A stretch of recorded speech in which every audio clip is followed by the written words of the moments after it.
Hi అండి. అందరికీ నమస్కారం. అందరూ ఎలా ఉన్నారు? నేనైతే బాగున్నానండి. నా వీడియోలు నచ్చితే ఒక లైక్ చేయండి, షేర్ చేయండి, సబ్స్క్రైబ్ చేసుకోవడం మర్చిపోకండి. ఇది కూడా డైలీ రొటీన్ లాగే అన్నమాట. పాలు పిండుతా ఉండాము సాయంత్రము. కొన్ని ఆవుల్లో అయితే ఇట్లా మిషన్ తగిలిచ్చి పిండుతాము. కొన్ని ఆవుల్లో అయితే అట్లే పిండుతాము. ఎందుకంటే ఆ ఆవులకు మిషన్ అలవాటు లేదు. తెచ్చిండే ఆవులు కొత్తగా. అవిట్లు గాన మిషన్ తగిలిచ్చినామనుకోండి ముందరుండే మూతి పండ్లంతా అన్నీ రాలగొట్టేస్తాయన్నమాట.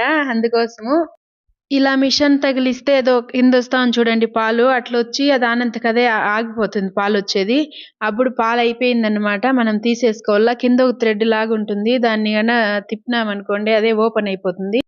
ఇంకా మా పాప పాలకు పాత్ర అయితే ఎత్తుకొనొచ్చింది టీ పెట్టేదానికి. నేనైతే ఫ్రెష్‌గా ఆవులో పిండిన పాలతోనే పెడతాను. క్యాన్‌లో ఉండే పాలతో అస్సలు పెట్టను టీ. ఇంకా అన్నీ ఒక్కొక్కటిగా పిండేసి ఇంక బయలుదేరేసామబ్బా! పాలెత్తుకొనైతే ఇంటికొచ్చేసాను.